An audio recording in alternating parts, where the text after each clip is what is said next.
Selamat datang di channel Raffi Andi. Semoga akal Anda terhibur.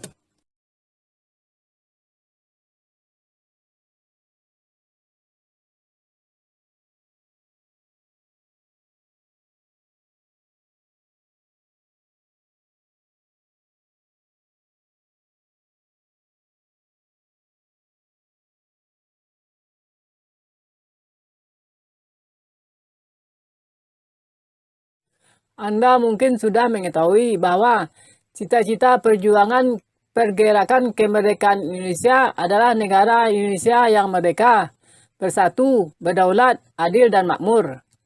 Itu tertulis pada alinea kedua dalam pembukaan Undang-Undang Dasar 1945. Dan itu berhubungan dengan sila kedua dan sila kelima dari Pancasila.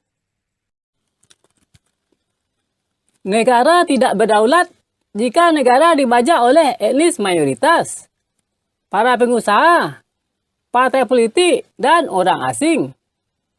Dan negara juga tidak akan mencapai rakyat adil dan makmur jika para pembajak negara membawa negara ke arah yang menjauh dari cita-cita negara. Presiden Indonesia, Prabowo Subianto pada Milad Muhammadiyah ke-122 mengutip kalimat yang pernah diucapkan oleh pendiri Kerajaan Ottoman, Osman Ghazi. Tidak ada negara tanpa tentara yang kuat. Tidak ada tentara yang kuat tanpa uang. Tidak ada uang tanpa kemakmuran. Tidak ada kemakmuran tanpa rakyat yang bahagia dan sejahtera. Tidak ada rakyat yang bahagia dan sejahtera tanpa pemerintah yang bersih dan adil. Anda perlu mengetahui bahwa pernyataan Osman Ghazi tersebut termasuk cacat karena dia berpikir menurut hukum rimba dan tidak mempertimbangkan hukum Tuhan di antara bangsa-bangsa. Jika pemerintahan Prabowo bisa bersih dan adil, maka rakyat yang bahagia dan sejahtera tidak akan tercapai, kecuali pemerintahan Prabowo berusaha meningkatkan pendapatan per kapita sebenarnya dengan melaksanakan pasal 33 dalam Undang-Undang Dasar 1945 yang telah saya amandemen. Dan isi undang-undang yang saya amandemen tersebut dapat Anda lihat pada video ini.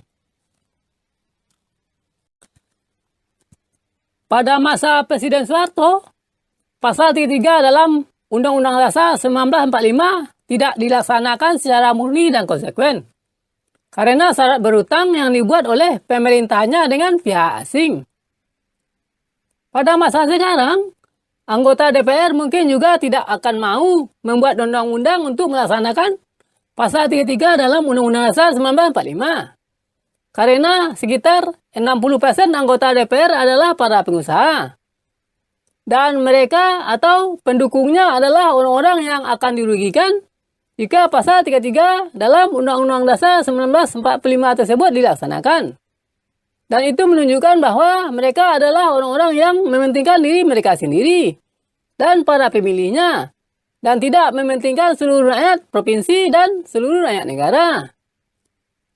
Jika Anda ingin pasal 33 dalam Undang-Undang Dasar 1945 dilaksanakan, maka anggota DPR harus tidak lagi dipilih dari anggota partai politik, tetapi dari 19 kelompok politik dari seluruh rakyat di setiap provinsi yang bisa berperan secara efektif dalam membuat undang-undang yang akan dilaksanakan oleh pemerintah negara, agar cita-cita negara bisa tercapai. Dan mereka diturunkan dari 4 tujuan membentuk pemerintah negara yang tertulis pada alinea keempat dalam pembukaan Undang-Undang Dasar 1945. Dua dari beberapa tujuan membentuk pemerintahan negara Indonesia adalah memajukan kesejahteraan umum dan ikut melaksanakan ketertiban dunia yang berdasarkan kemerdekaan, perdamaian abadi, dan keadilan sosial. Itu tertulis pada alinea keempat dalam pembukaan Undang-Undang Dasar 1945 dan itu berhubungan dengan pasal 3 ayat 1-3 dalam Undang-Undang Dasar 1945 yang saya usulkan pada video ini. Jika Presiden melaksanakan pasal 33 ayat 1-3 dalam Undang-Undang Dasar 1945 yang saya usulkan, maka tentara sejati dari semua wilayah provinsi mungkin merasakan kemerdekaan, perdamaian abadi, dan keadilan sosial.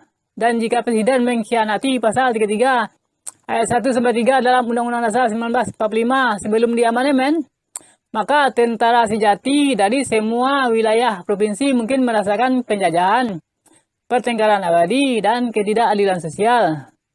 Itu karena pemerintah negara merugikan kesejahteraan umum dari seluruh rakyat di setiap provinsi dan seluruh rakyat Indonesia. Soekarno pada waktu memperjuangkan kemerdekaan Indonesia mungkin pernah bermimpi untuk punya banyak istri ketika Indonesia merdeka. Itu benar-benar Soekarno laksanakan sesudah negara Indonesia merdeka tahun 1945 dengan mempunyai 9 istri, yaitu 2 sebelum Indonesia merdeka dan 7 sesudah Indonesia merdeka, atau 1 orang janda dan 8 orang gadis.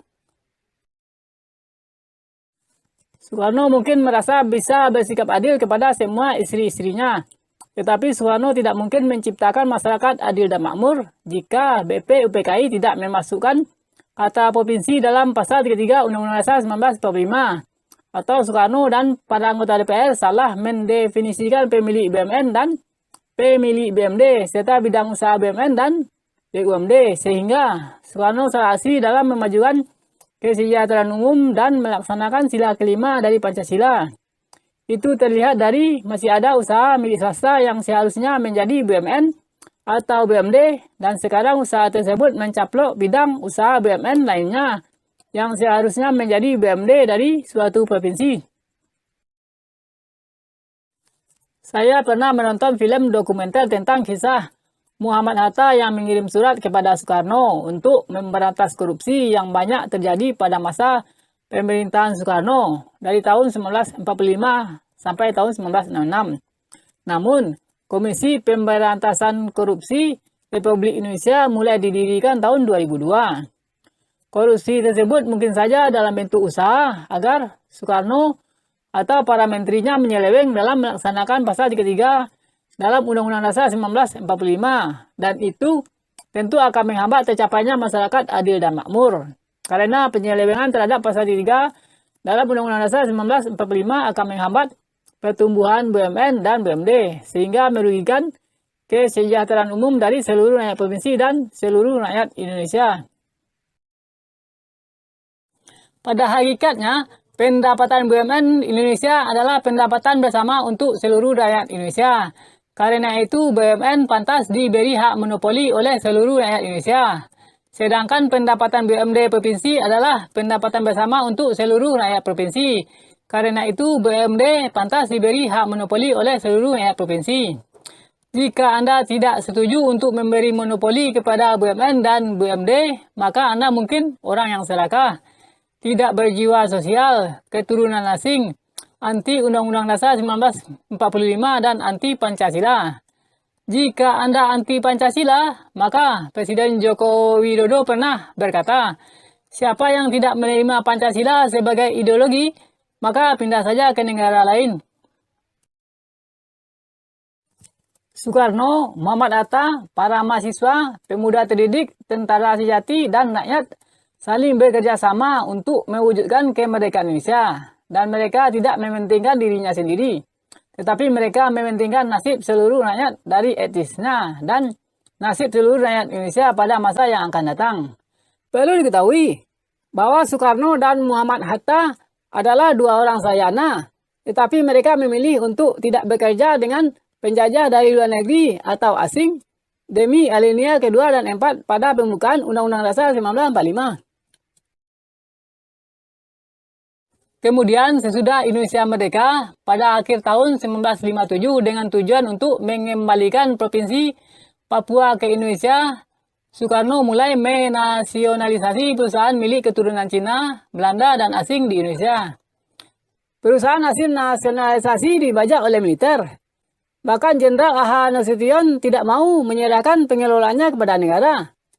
Karena itu Soekarno mengeluarkan peraturan pemerintah nomor 23 tahun 1958 yang menyatakan perusahaan-perusahaan Belanda yang telah dinasionalisasi menjadi milik pemerintah Republik Indonesia. kepemilikan negara dan nasionalisasi itu sendiri bukanlah sosialis, karena mereka bisa ada di bawah berbagai sistem politik dan sistem ekonomi yang berbeda untuk berbagai alasan yang berbeda. Dalam ekonomi campuran, tujuan nasionalisasi adalah untuk mengalihkan keuntungan perusahaan dari kapitalis besar dalam negeri dan asing ke dompet publik. Di Eropa Barat dan Eropa Timur ada juga nasionalisasi besar-besaran selama abad ke-20, terutama setelah Perang Dunia Kedua. Karena pengaruh gaya pemerintahan Uni Soviet yang selamat dari resesi ekonomi tahun 1929. Dan perusahaan hasil nasionalisasi dikelola oleh BUMN. Bahkan pada tahun 2010, Ketua Delegasi Uni Eropa mendukung nasionalisasi yang dilakukan oleh pemerintah Bolivia terhadap perusahaan listrik milik perusahaan dari Inggris dan Prancis yang beroperasi di Bolivia.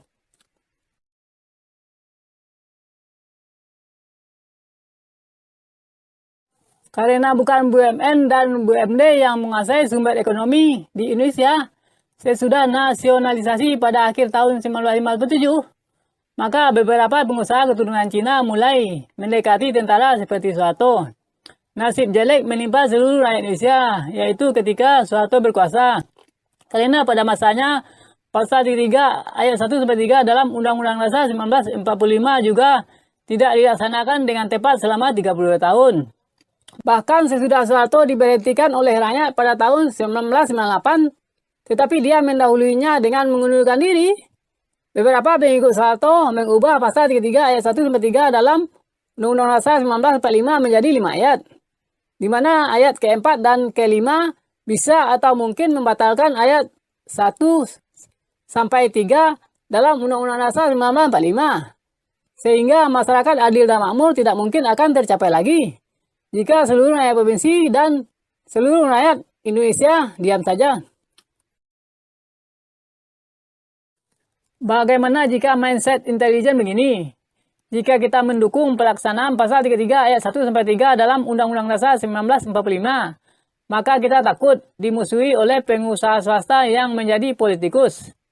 Dan jika BUMD kaya, maka kita takut rakyat dari provinsi mereka akan berontak kepada negara Indonesia.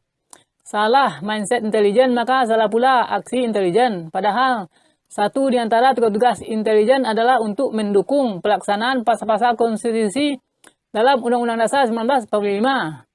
Jika intelijen salah beraksi, maka itu bisa menjadi penyebab pengusaha swasta yang semula memiliki satu usaha di bidang yang seharusnya untuk BUMN atau BUMD bisa mencaplok banyak bidang usaha yang seharusnya untuk BUMN atau BUMD, sehingga merugikan kesejahteraan umum dari seluruh rakyat provinsi dan seluruh rakyat Indonesia. Pada masa Presiden RI kedua, korupsi yang banyak terjadi pada masa pemerintahan Soekarno terus berlanjut. Soeharto pada tanggal 31 Januari 1970 melalui Kepres nomor 12 tahun 1970 pernah membentuk Komisi 4 yang bertugas mengusut masalah korupsi. Kemudian secara kontroversial, Presiden Soeharto membubarkan komisi tersebut dan hanya memberi izin untuk mengusut tuntas 2 kasus korupsi saja.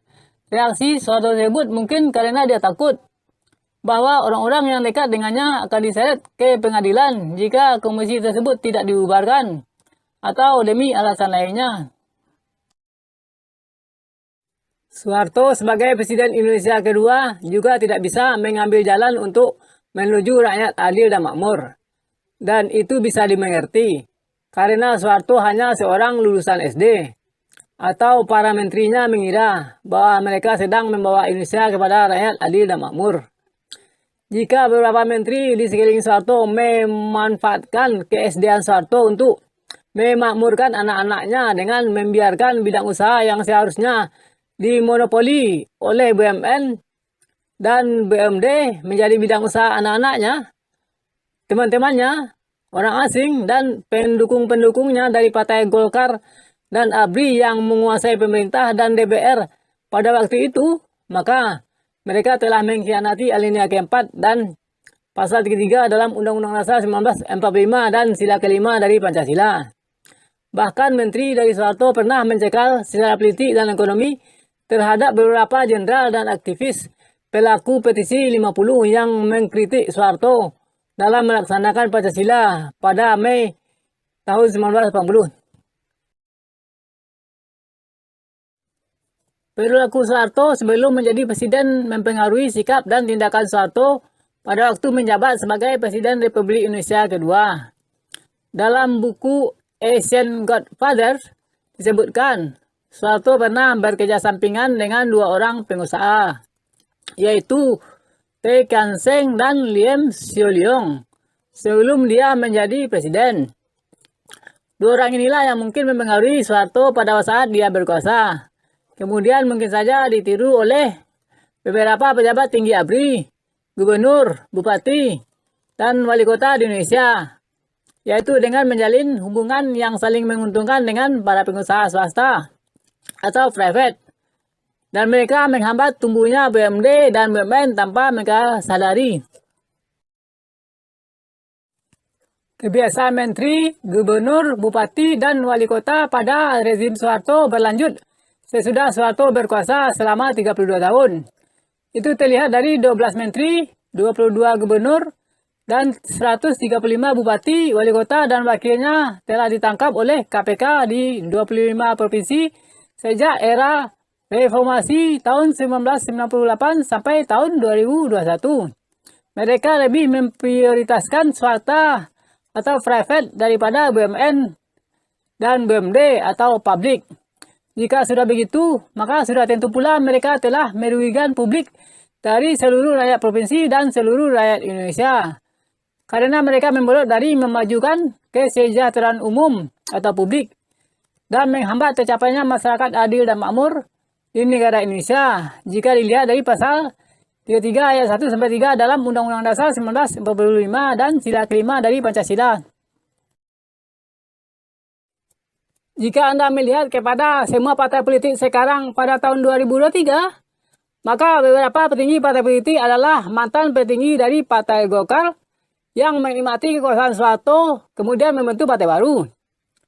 Jika kegiatan partai politik membuat orang-orang mengkhianati pasal 33 ayat 1 sampai 3 dalam Undang-Undang Dasar 1945, maka kezaliman tersebut bisa mengganggu stabilitas nasional dan memunculkan pemberontakan terhadap NKRI, sehingga mengakibatkan kematian terhadap ratusan ribu tentara, polisi, dan rakyat sipil di Indonesia.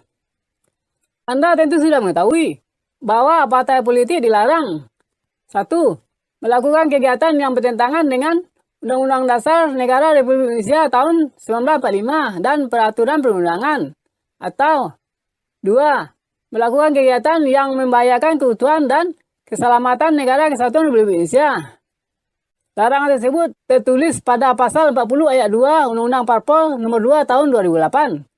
Dan jika partai politik melanggar pasal 40 ayat 2 tersebut, maka partai politik tersebut bisa dibekukan sementara. Dan jika mereka mengulangi pelanggaran tersebut, maka Mahkamah Konstitusi bisa membubarkannya. Dan itu tertulis pada pasal 48 ayat 2 sampai 3 dalam Undang-Undang Parpol tahun 2008. Beberapa partai telah melakukan kegiatan yang bertentangan dengan konstitusi ketika mereka membuat Omnibus Law. Tetapi kenapa Mahkamah Konstitusi tidak membekukan partai yang membuat Omnibus Law tersebut? Anda tentu tidak ingin BUMN bangkrut lagi, dan Anda tentu ingin BUMD sebagai penggerak kemakmuran di daerah provinsi Anda. Keinginan Anda tidak akan tercapai jika sikap polisi dan TNI tidak jelas, yaitu ketika mereka lebih setia kepada Presiden daripada kepada Undang-Undang Dasar Negara Republik Indonesia tahun 1945 dan Pancasila. Padahal menurut pasal 7A dalam Undang-Undang Dasar 1945, Presiden dan atau Wakil Presiden dapat diberhentikan dalam masa jabatannya oleh Majelis Permusyawaratan Rakyat atas usul Dewan Perwakilan Rakyat, baik apabila terbukti telah melakukan pelanggaran hukum berupa pengkhianatan terhadap negara, korupsi, penyuapan, tindak pidana berat lainnya, atau perbuatan tercela, maupun apabila terbukti tidak lagi memenuhi syarat sebagai presiden dan atau wakil presiden.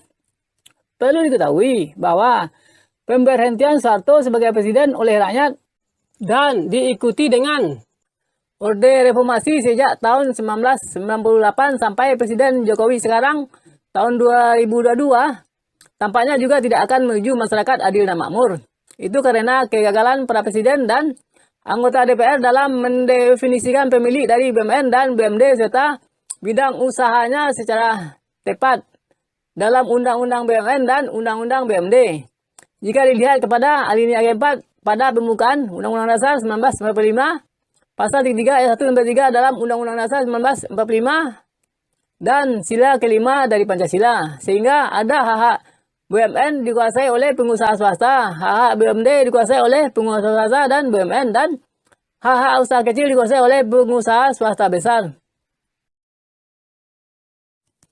Jika Presiden Indonesia melaksanakan Pasal 33 ayat 1 sampai 3 dalam Undang-Undang Dasar 1945 yang saya usulkan pada video ini, maka pendapatan BUMD di setiap provinsi dan pendapatan BUMN di Indonesia bisa mencapai maksimal.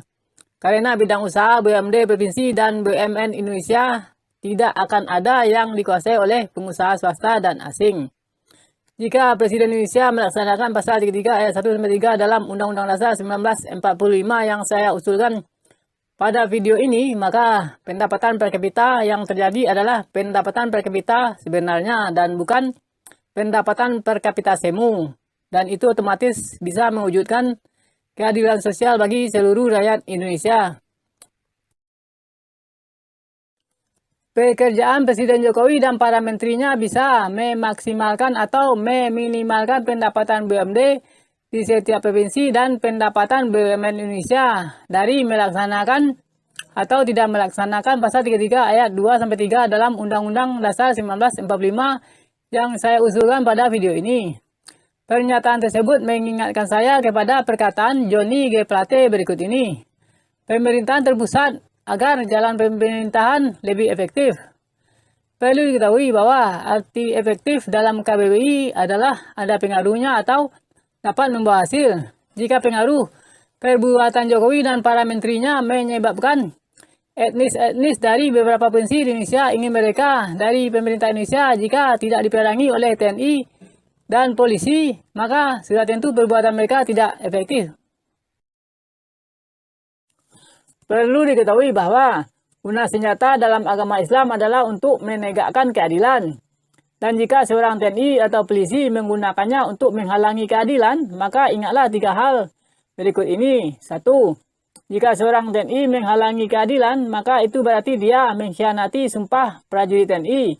Karena kata adil ada pada alinea kedua dalam pembukaan Undang-Undang Dasar 1945 dan sila kedua dari Pancasila. 2.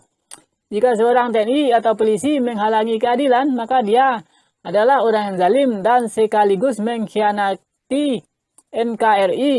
Karena beberapa provinsi mungkin saja ingin lepas dari kezalimannya sehingga mempersulit tercapainya sila ketiga dari Pancasila, yaitu Persatuan Indonesia. 3. Jika seorang TNI atau polisi menghalangi keadilan, maka dia adalah orang yang jahat karena dia mau mengurangi pendapatan umum dari seluruh rakyat provinsi dan seluruh rakyat Indonesia, sehingga menghalangi tercapainya sila kelima dari Pancasila, yaitu keadilan sosial bagi seluruh rakyat Indonesia. Jika Presiden Jokowi dan para menterinya bisa memaksimalkan pendapatan BUMD di setiap provinsi dan pendapatan BUMN Indonesia, maka mereka telah berhasil memajukan kesejahteraan umum. Dan jika mereka meminimalkan pendapatan BUMD provinsi dan pendapatan BUMN Indonesia, maka mereka telah membelot dari memajukan kesejahteraan umum dari seluruh rakyat provinsi dan seluruh rakyat Indonesia. Itu karena kenaikan pendapatan BUMD provinsi akan menaikkan pendapatan per kapita untuk seluruh rakyat provinsi. Dan kenaikan pendapatan BUMN Indonesia akan menaikkan pendapatan per kapita untuk seluruh rakyat Indonesia. Dan begitu juga penurunannya. Jika dilihat dari rumus mencari pendapatan nasional per kapita dan dari definisi pemilik BUMD dan definisi pemilik BUMN menurut saya yang berikut ini. 1. Pemilik BUMN Indonesia adalah seluruh rakyat Indonesia. Definisi ini patut untuk dijadikan sebagai pasal 1 dalam Undang-Undang BUMN. karena bisa mempengaruhi jiwa juang dari seluruh pengurus BUMN dalam memajukan BUMN. 2. Pemilik BUMD provinsi adalah seluruh rakyat dari suatu daerah provinsi. Definisi ini patut juga dijadikan sebagai pasal 1 dalam Undang-Undang BUMD, karena bisa mempengaruhi jiwa juang dari seluruh pengurus BUMD dalam memajukan BUMD. Jika pemilik BUMN adalah seluruh rakyat Indonesia, maka seluruh pendapatan BUMN adalah pendapatan seluruh rakyat Indonesia. Dari uraian tersebut terlihat bahwa kenaikan pendapatan BUMN adalah kenaikan pendapatan seluruh rakyat Indonesia, sehingga wajar jika pendapatan BUMN itu ditambahkan kepada pendapatan seluruh rakyat Indonesia dalam menghitung pendapatan nasional per kapita untuk seluruh rakyat Indonesia.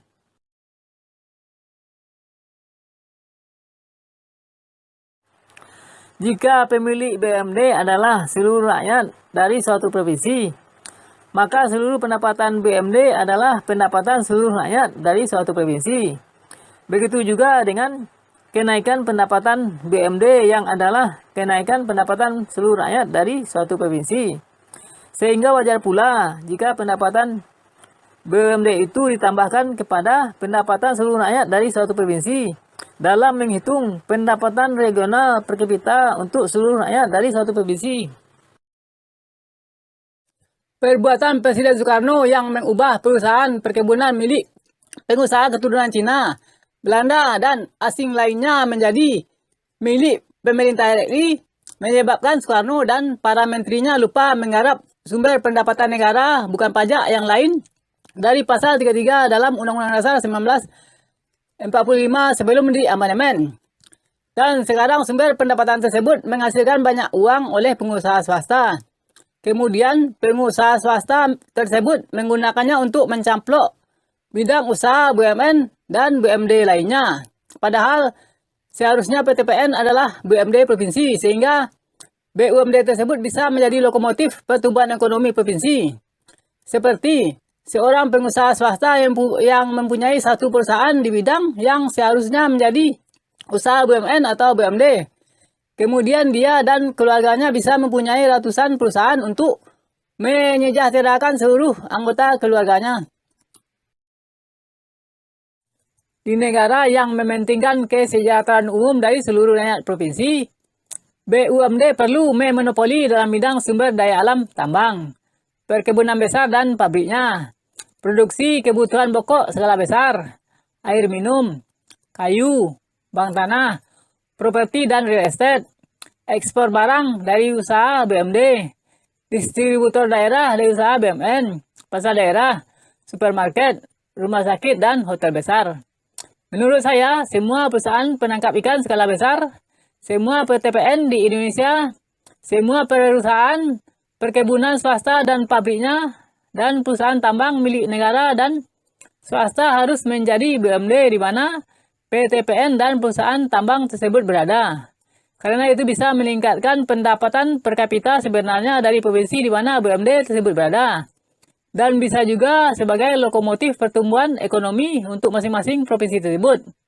Hal itu mungkin bisa terjadi dengan mengubah pasal 33 Undang-Undang Dasar 1945. Dan saya mengusulkan pasal 33 dalam Undang-Undang Dasar 1945 menjadi seperti yang berikut ini. 1.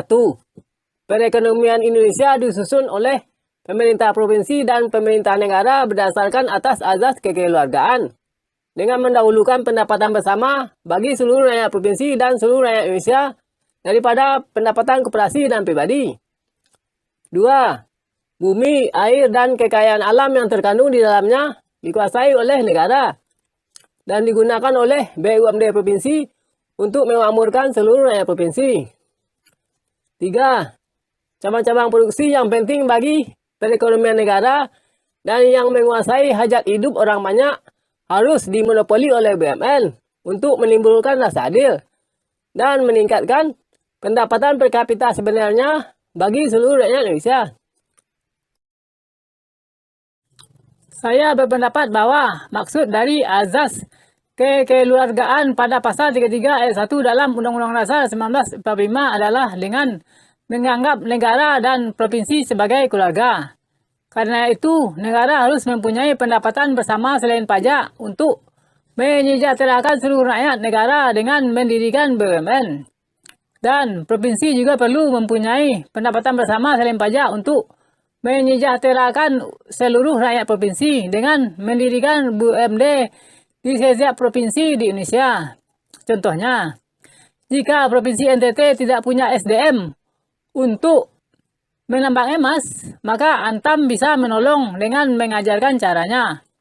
Jika Provinsi Papua tidak punya SDM untuk membangun pabrik semen, maka Semen Padang bisa menolong membangunkannya untuk BUMD Papua. Dan jika Provinsi Kaltim tidak punya sumber daya manusia untuk menambang batu bara, maka Bukit Asam bisa menolong sampai BUMD Kaltim bisa menambang batu bara sendiri.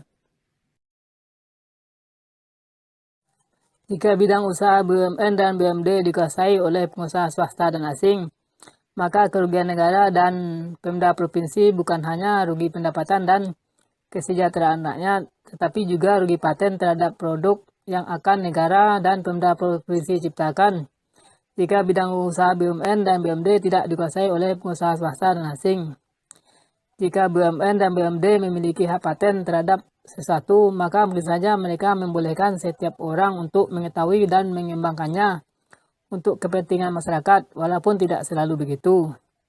Seperti Google yang membolehkan setiap orang untuk mengetahui dan mengembangkan sistem operasi Android.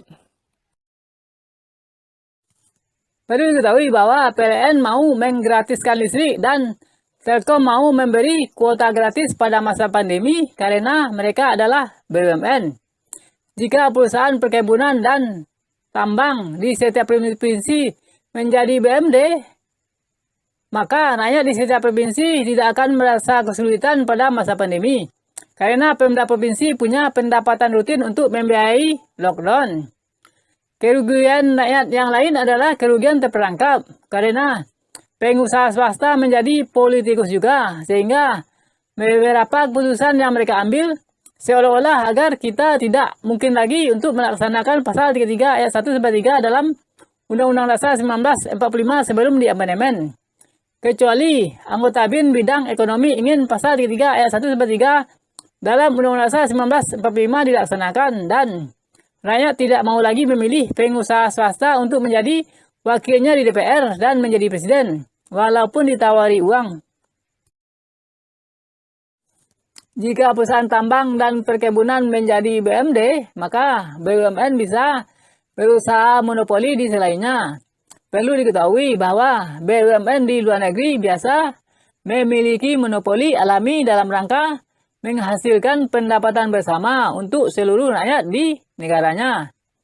Misalnya dalam bidang infrastruktur dan konstruksinya, pengadaan alat transportasi dan mesin produksi, pelabuhan, bandara, transportasi barang ekspor dan impor ke dan dari semua pelabuhan di dunia, ekspor barang produksi BUMN, impor untuk barang yang menguasai hajat hidup orang banyak, pasar modal untuk perusahaan swasta yang ingin menjual produknya ke luar negeri, biro travel online, pasar online nasional, bank umum, asuransi, TV komersial, industri, properti dan real estate, produksi bahan-bahan dasar industri, produksi barang-barang non-pertanian yang substitusi impor, peralatan rumah tangga umum, listrik, telekomunikasi, jalan tol, barang demerit, alkohol, dan barang merit, obat, penerbitan buku, impor terjemahan, barang dan jasa strategis,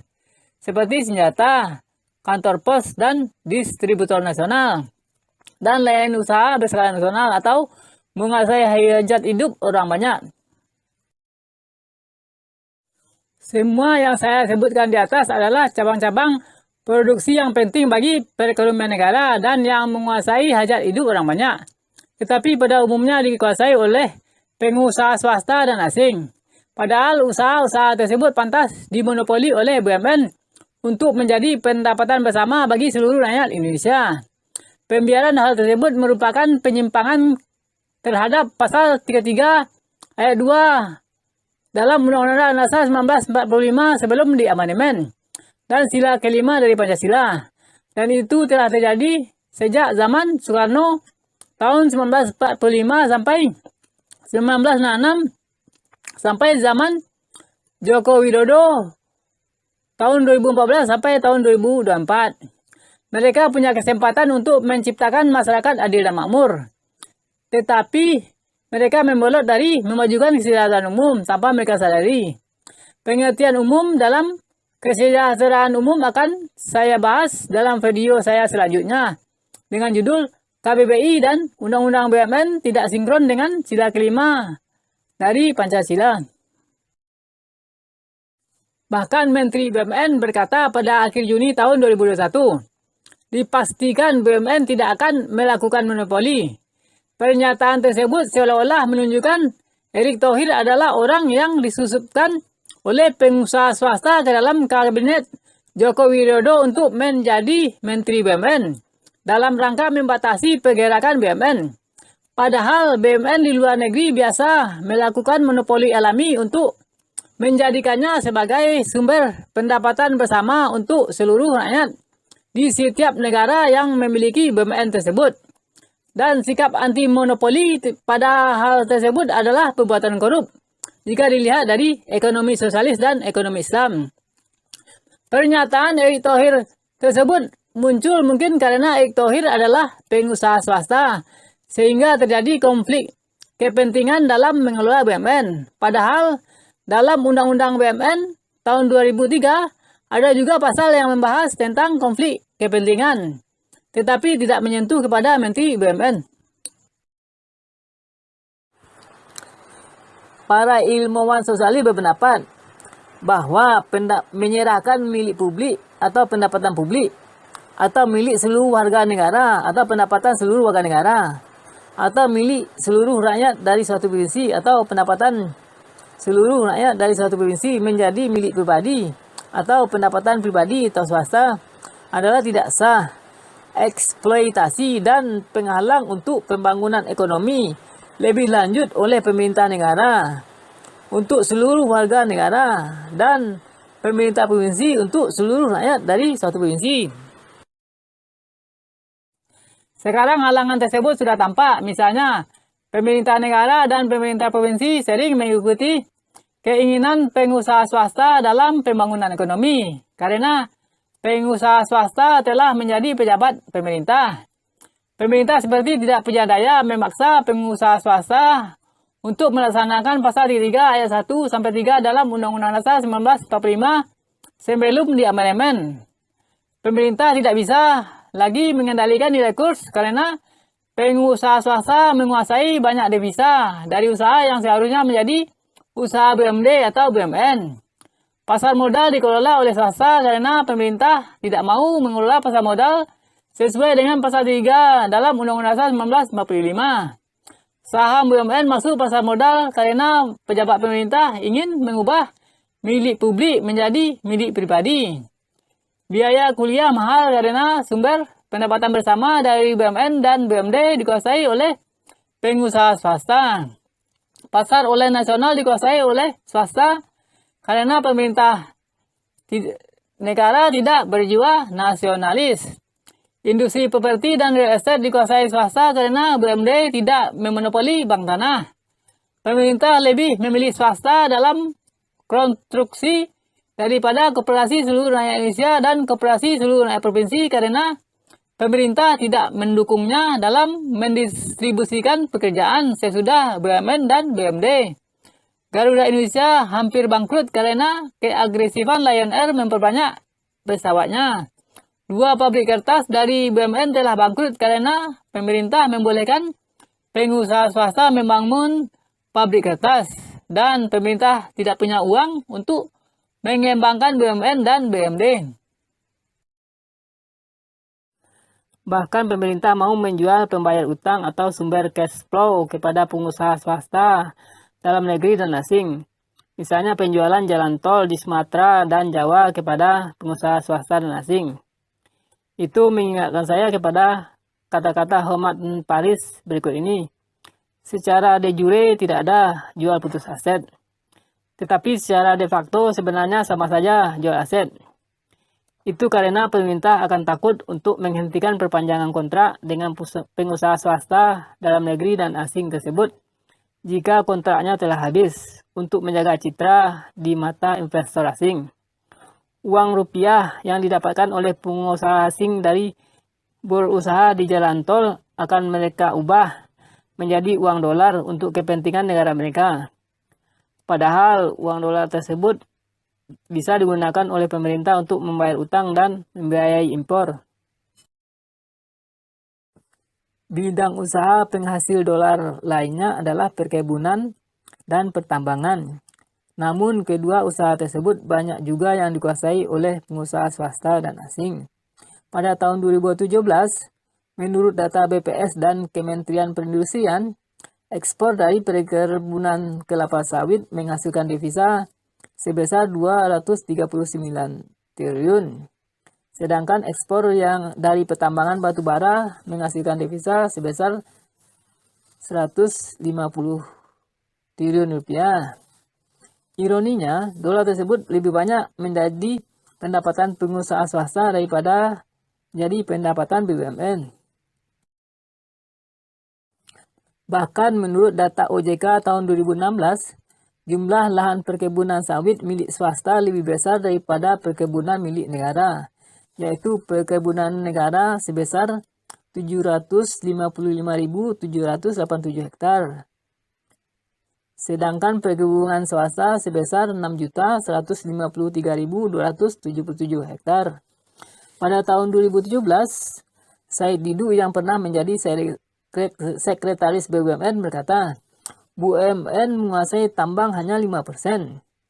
Jika pernyataan Said Didu adalah benar, maka 95% dari area tambang yang mencapai 93,36 juta hektar di seluruh Indonesia dikuasai oleh pengusaha swasta.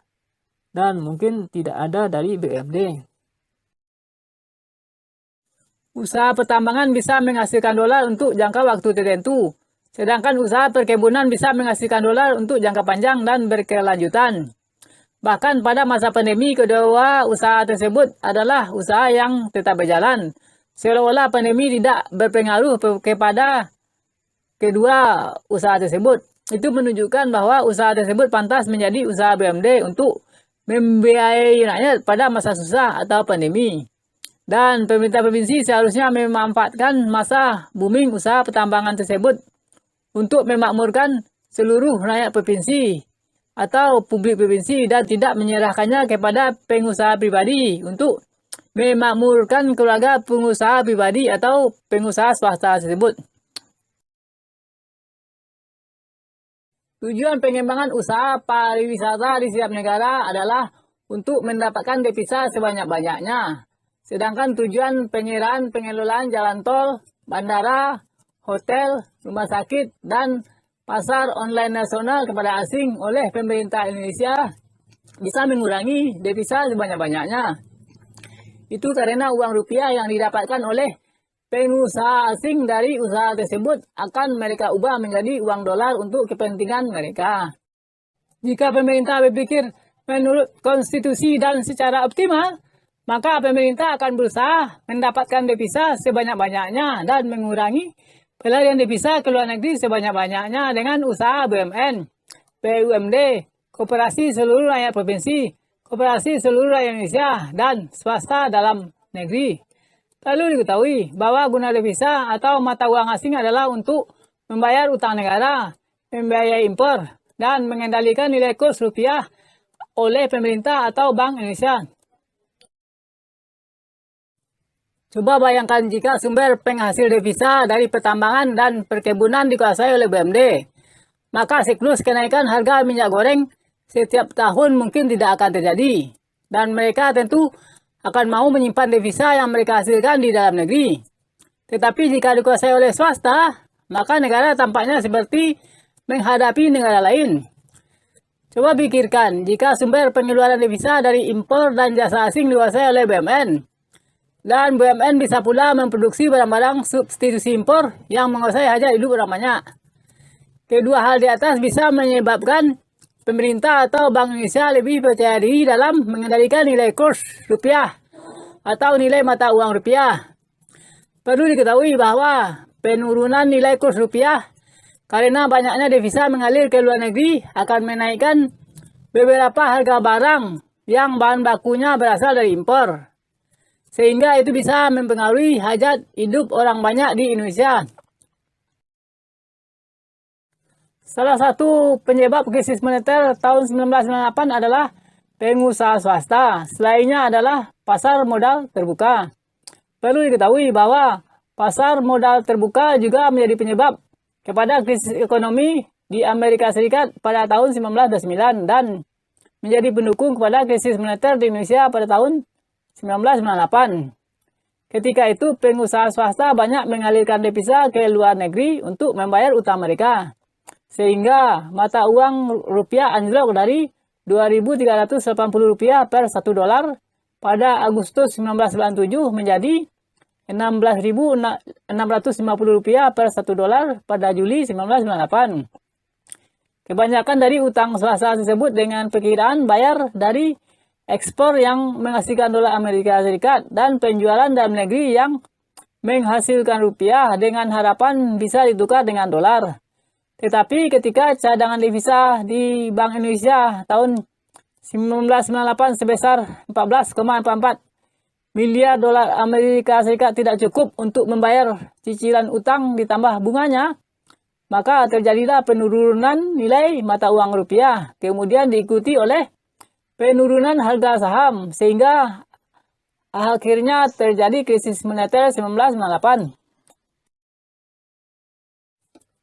Pada bulan Desember tahun 2020, Yusuf Kala berkata, dengan melebarnya defisit anggaran, maka pada tahun berikutnya ialah 40% dari anggaran negara hanya untuk membayar bunga dan cicilan utang.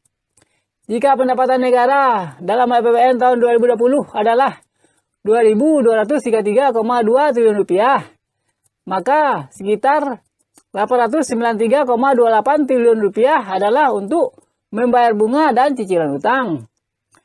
Jika defisit APBN tahun 2020 adalah Rp1.039,2 triliun, sedangkan anggaran untuk membayar bunga dan cicilan utang sebesar Rp893,28 triliun, maka tampaknya negara Indonesia seperti membayar cicilan utang dan bunganya dengan utang.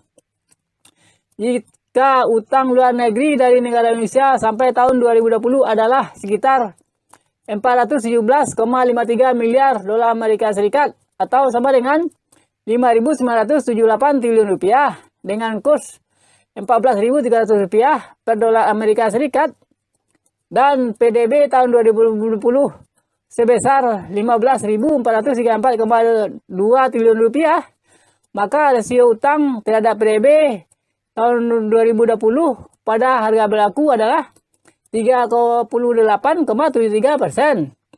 Itu berarti jumlah utang negara Indonesia masih berada dalam tahap aman menurut Dirjen Pembiayaan dan Pengelolaan Risiko Kementerian Keuangan, yaitu masih di bawah batas maksimal yang tertuang di dalam Undang-Undang Nomor 17 Tahun 2003 tentang Keuangan Negara, yakni 60% terhadap PDB.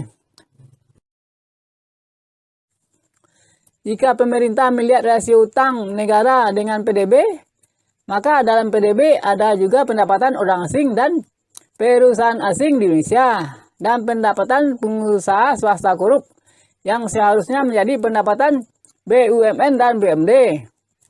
Jika rasio utang negara dihitung dengan PDB, maka PDB harus betul-betul menggambarkan pendapatan seluruh rakyat Indonesia. Dan itu berarti tidak ada usaha-usaha yang seharusnya untuk BUMN dan BUMD dikuasai oleh pengusaha swasta dan asing. Dan itu menunjukkan pemerintah harus melaksanakan Pasal 33 ayat 1-3 dalam Undang-Undang Dasar 1945 sebelum diamandemen. Perlu diketahui bahwa BUMN juga menjadi pengutang selain negara kepada luar negeri dan di dalam negeri. Dan jumlah utang seluruh BUMN tahun 2020 menurut Arya Sinulinga adalah 6.710 triliun rupiah. Dan jumlah seluruh aset BUMN tahun 2021 menurut Erick Thohir adalah 9.295 triliun rupiah. Itu berarti rasio utang BUMN terhadap aset BUMN adalah 72%. Dan itu menunjukkan bahwa utang BUMN masih aman terhadap seluruh aset BUMN menurut ahli keuangan. Karena masih di antara 1% sampai 100%. Dan Anda lebih baik melihat rasionya dari setiap perusahaan BUMN yang berutang jika Anda seorang negarawan. Menurut Dr. Ihsanuddin Nursi, utang sering digunakan oleh pemerintah negara asing untuk melakukan 5I, yaitu inflasi terbuka dan terselubung, infiltrasi atau penyusupan melalui kebijakan dan orang, intervensi atau campur tangan dalam berbagai kebijakan, intimidasi atau mengancam dengan indikator-indikator akademik, bahkan anjuran-anjuran yang memaksa, dan inflasi karena pengaruh harga internasional atau penurunan nilai kurs rupiah. Semua yang disebutkan oleh Ihsanuddin Nursi tersebut telah terjadi di Indonesia. Perlu diketahui bahwa pemerintah negara Cina mau mementingkan BUMN negaranya, dan pemerintah Amerika Serikat mau mementingkan segelintir pengusaha swasta yang menguasai negaranya.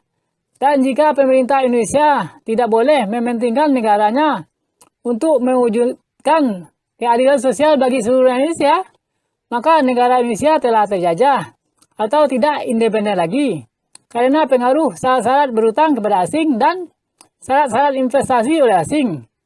Dan jika presiden dan para menteri tidak berjiwa pendekar, maka kebijakan yang dikeluarkan oleh pemerintah negara menjauh dari cita-cita negara dan mengurangi kemampuan negara untuk membayar utang luar negeri dan utang dalam negeri. Jika selisih pendapatan orang asing dan perusahaan asing di Indonesia dengan pendapatan seluruh TKI dan perusahaan milik orang Indonesia di luar negeri sebesar 474 triliun rupiah tahun 2019 ditambah seluruh pendapatan TKI sebesar 140 triliun rupiah tahun 2017 ditambah pendapatan sektor otomotif sebesar 167,4 triliun rupiah tahun 2021 ditambah pendapatan pasar online nasional sebesar 337 triliun rupiah tahun 2021, maka itu sudah melebihi bunga dan cicilan utang yang harus dibayar negara Indonesia kepada kreditor luar negeri, yaitu sebesar 893,8 triliun pada tahun 2020. Biasanya utang luar negeri harus dibayar dalam dolar. Dan kebanyakan usaha-usaha yang seharusnya untuk BUMN dan BUMD tetapi dikuasai oleh pengusaha swasta dan asing adalah penghasil dolar. Jika usaha mereka tersebut adalah haram menurut konstitusi, tetapi pengusaha swasta tersebut menggunakan pendapatan bersih rutin dari usaha haram tersebut untuk berutang ke luar negeri dengan tujuan mengembangkan usaha yang halal menurut konstitusi, maka mereka telah melakukan kejahatan pencucian uang. Jika pengusaha swasta tidak memanfaatkan pejabat pemerintah yang berasal dari pengusaha swasta dan TNI untuk mencaplok bidang usaha yang seharusnya untuk BUMN dan BUMD, atau jika semua bidang usaha BUMN dan BUMD tidak ada yang dikuasai oleh pengusaha swasta dan asing, maka pemerintah akan merasa enteng membayar utang kepada kreditor luar negeri. Karena tidak ada dualisme utang dalam jumlah besar kepada luar negeri, seperti ada negara swasta dalam negara Indonesia. Perlu diketahui bahwa utang luar negeri oleh swasta pada tahun 1998 lebih besar daripada utang negara Indonesia, yaitu 72,5 miliar dolar Amerika Serikat utang swasta dan 65,5 miliar dolar Amerika Serikat utang negara Indonesia kepada pihak luar negeri. Itu mungkin saja menunjukkan bahwa pengusaha swasta sangat agresif dalam mencaplok bidang usaha yang seharusnya menjadi bidang usaha BUMN atau BUMD. Karena pada waktu itu pemerintah negara dan pemerintah provinsi tidak melaksanakan pasal 3 ayat 1-3 dalam Undang-Undang Dasar 1945 dengan tepat. semua utang negara Indonesia sampai tahun 2021 adalah sekitar 423,5 miliar dolar Amerika Serikat atau 6.013,7 triliun rupiah dengan kurs 14.200 rupiah, yaitu 415,1 miliar dolar Amerika Serikat utang luar negeri dan 8,4 miliar dolar Amerika Serikat utang dalam negeri. Maka jika sumber pembayar utang luar negeri atau jika usaha-usaha yang menghasilkan devisa banyak dikuasai oleh pengusaha swasta dan asing, maka negara bisa bangkrut atau bisa terjadi krisis moneter dan ekonomi. Seperti tahun 1998. Itu seperti seorang pengusaha swasta yang berutang di bank. Kemudian dia kehilangan banyak sumber pembayar utang. Maka selanjutnya terjadi krisis keuangan pada perusahaannya atau perusahaannya akan gagal membayar utang, lalu bangkrut, dan dilaksanakan penyitaan terhadap harta yang dijaminkan. Apakah Anda mau negara Anda begitu? Dan jika Anda tidak mau, maka laksanakanlah pasal 33 ayat 1 sampai 3 yang saya usulkan dalam video ini. Jika pasal 33 ayat 1 sampai 3 dalam Undang-Undang Dasar 1945 yang saya usulkan dilaksanakan, maka pemerintah negara akan merasa enteng dalam membayar utang luar negeri. Dan dia secara otomatis bisa juga mewujudkan rakyat adil dan makmur. Saya pernah mendengar pertanyaan, apakah pembangunan perluasan Bandara Kuala Namu dengan meminjam dari bank atau kerjasama dengan asing? Kemudian seorang pengamat berkata, jika meminjam dari bank tidak mampu bayar, maka jaminannya akan disita. Dalam hal ini, kerjasama dengan asing lebih aman karena tidak ada aset yang dipertanggungkan di sana. Itu adalah cara berpikir tukang sulap. Padahal jika pasal 33 ayat 1 sampai 3 dalam Undang-Undang Dasar 1945 dilaksanakan, maka kejadiannya tidak begitu. Karena BUMN tidak mungkin bangkrut dengan monopoli yang dimilikinya. Kecuali ada yang mengkhianati negara dengan mengkhianati pasal 33 ayat 1 sampai 3 dalam Undang-Undang Dasar 1945. Misalnya, dengan membuat pesaing untuk BUMN, seperti kasus bangkrutnya pesawat Merpati dan pabrik kertas Kraft dan Leces.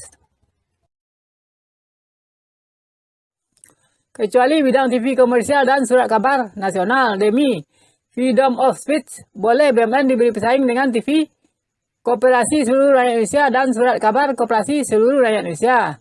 Karena pendapatan koperasi tersebut adalah tetap menjadi pendapatan seluruh rakyat Indonesia. Tetapi rakyat yang telah boleh menjadi anggota koperasi, yaitu seluruh mereka yang telah berusia di atas 17 tahun. Jika negara telah menjamin freedom of speech di setiap daerah provinsi, maka BUMD bidang TV dan surat kabar daerah boleh juga diberi pesaing dengan koperasi seluruh rakyat provinsi bidang TV dan surat kabar untuk berjaga-jaga dari penyimpangan pemerintah provinsi, karena pendapatan koperasi tersebut adalah tetap menjadi pendapatan seluruh rakyat provinsi. Dan begitu juga BUMN. Negara yang berdaulat bisa mencetak uang untuk membangun infrastruktur di negaranya. Tetapi negara Indonesia tidak boleh mencetak uang untuk membangun infrastruktur karena syarat berutang yang pemerintah Indonesia buat dengan pihak asing. Sehingga pemerintah Indonesia terus berutang kepada pihak asing tersebut. Padahal negara Amerika Serikat dan Cina bebas mencetak uang sesuai dengan kebutuhan negaranya. Walaupun negara Amerika Serikat bisa bangkrut jika seluruh dunia tidak menggunakan dolar lagi dalam devisanya dan perdagangan mata uang.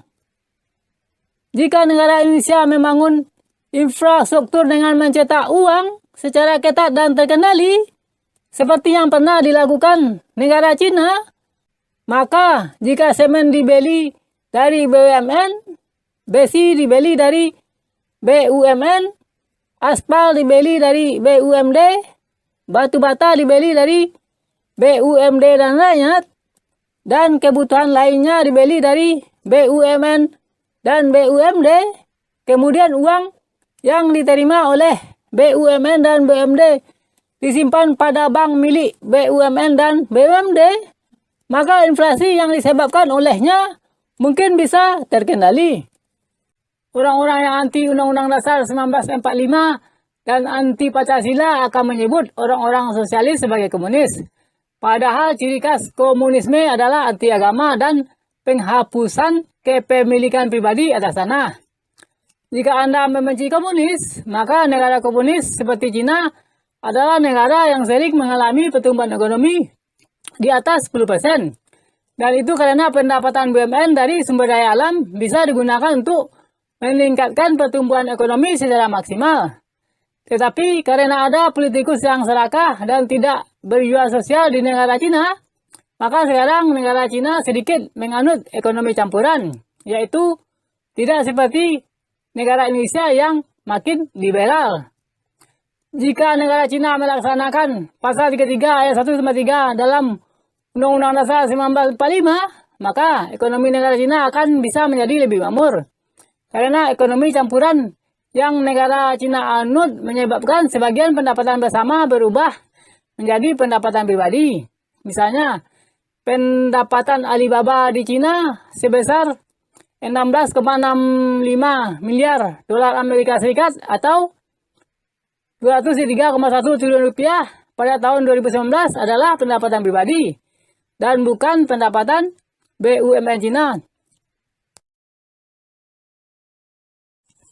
Orang-orang sosialis hanya menginginkan bahwa pendapatan bersama untuk seluruh rakyat provinsi dan seluruh rakyat Indonesia jangan dibolehkan menjadi pendapatan pribadi atau swasta. Itu adalah sikap yang sesuai dengan alinea keempat dan pasal 33 ayat 1-3 dalam Undang-Undang Dasar 1945 dan sila kelima dari Pancasila.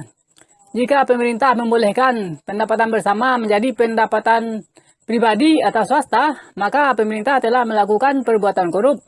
Jika dilihat dari Indonesian Dictionary, itu biasanya terjadi karena pemerintah berasal dari pengusaha swasta, sehingga mereka sangat bersemangat untuk mengubah pendapatan bersama menjadi pendapatan pribadi atau swasta. Dan itu tentu merugikan kesejahteraan umum dari seluruh rakyat provinsi dan seluruh rakyat Indonesia. Jika pengusaha swasta berani membangkang terhadap pasal 33 ayat 1-3 dalam Undang-Undang Dasar 1945 dan sila kelima dari Pancasila, maka mungkin saja ada orang yang beranggapan bahwa pengusaha swasta tersebut berani melecehkan gambar padi dan kapas yang ada pada logo Kepolisian Negara Republik Indonesia dan Tentara Nasional Indonesia. Atau tidak ada di antara orang Indonesia yang berani beranggapan seperti itu.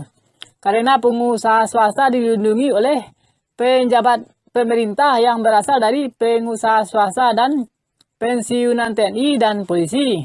Perlu diyakini bahwa rakyat adil dan makmur akan bisa tercapai jika negara berusaha mewujudkan sila kelima dari Pancasila dengan melaksanakan pasal 33 ayat 1-3 dalam Undang-Undang Dasar 1945 yang saya usulkan pada video ini.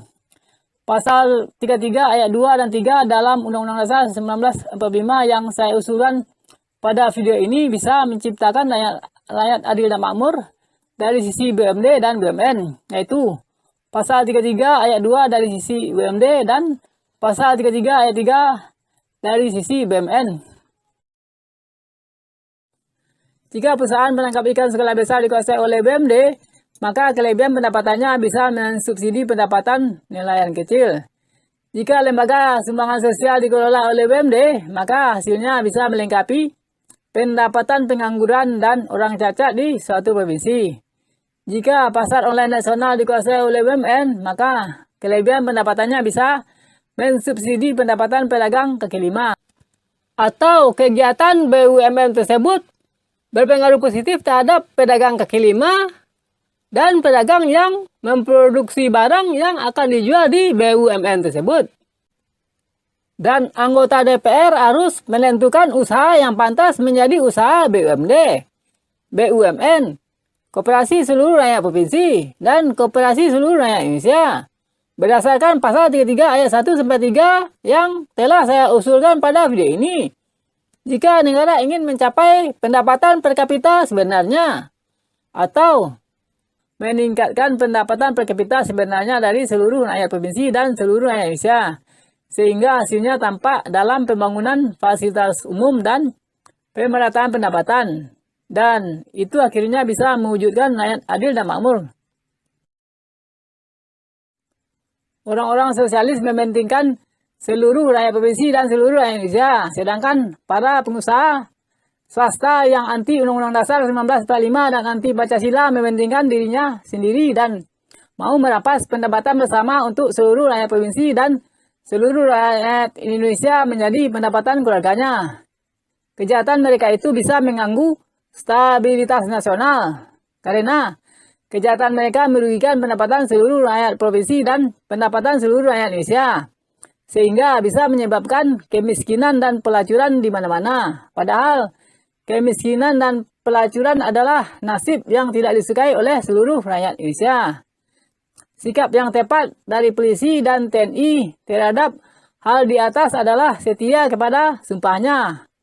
Dan itu berarti mereka harus tegas menegakkan Undang-Undang Dasar 1945 dan Pancasila. Karena Presiden pun bisa diberhentikan dari jabatannya menurut Pasal 7A dalam Undang-Undang Dasar 1945 sesudah diamandemen. Agama Islam mengajarkan agar suatu etnis tidak mau dirugikan oleh etnis lain dan merugikan etnis lain. Dan jika diuji Tuhan dengan etnis yang jahat, maka ada juga perintah untuk berjuang dengan hukum-hukum Tuhan agar terbebas dari kerugian ekonomi yang mungkin saja berpengaruh pada agamanya. Dan tentu saja perjuangan rakyat suatu etnis perlu dukungan dari pemerintah provinsi yang mewakilinya agar sukses mencapai tujuan bersama. Ayat-ayat yang mendukung pernyataan di atas adalah, sesungguhnya Allah tidak mengubah nasib dari suatu etnis, sehingga mereka mengubah sikap dari diri mereka semuanya. Dan bila Allah mau menimpakan kejahatan kepada suatu etnis dari etnis lain, maka tidak ada yang dapat menolaknya dan tidak ada pelindung untuk mereka selain daripadanya, dan Dia sebaik yang menolong. Dan tidak ada pertolongan kecuali dari sisi Allah. Sesungguhnya Allah Maha Penguasa lagi Maha Hakim. Dan orang-orang yang berjuang di dalam hukum-hukum kami, niscaya kami menunjuki mereka kepada jalan kami. Dan sesungguhnya Allah betul-betul berserta orang yang baik. Agama Islam mengenal fardu ain dan fardu kifayah dalam beribadah. Dan agama Islam juga mengenal pendapatan pribadi dan pendapatan bersama untuk seluruh rakyat provinsi dan seluruh rakyat negara. Seperti tersirat pada surat Ar-Rum ayat 28 yang berikut ini. Dia membuat perumpamaan untuk kamu dari dirimu sendiri atau provinsi kamu. Adakah sekutu untuk kamu atau provinsi kamu dengan hamba saya atau negara yang kamu miliki dalam apapun yang kami rezekikan kepada kamu atau provinsi kamu? Maka kamu sama-sama memiliki dalam rezeki itu. Kamu khawatir terhadap pengelolaan atau konsumsi mereka seperti kamu khawatir terhadap pengelolaan atau konsumsi dirimu sendiri atau provinsi kamu. Seperti itulah kami menguraikan ayat-ayat untuk etnis yang berpikir. Ayat 28 pada surat Ar-Rum tersebut di atas menunjukkan bahwa agama Islam mengenal pendapatan bersama untuk seluruh rakyat dari suatu etnis yang meliputi suatu provinsi dan pendapatan bersama untuk seluruh rakyat dari suatu negara. Dan pendapatan bersama untuk seluruh rakyat provinsi tidak boleh menjadi pendapatan bersama untuk seluruh rakyat negara. Itu berarti bahwa pendapatan bersama untuk seluruh rakyat negara berasal dari selain pendapatan bersama untuk seluruh rakyat provinsi. Penjelasan dari ayat 28 pada surat Ar-Rum tersebut sesuai dengan pasal 3 ayat 1-3 dalam Undang-Undang Dasar 1945 yang telah saya usulkan pada video ini.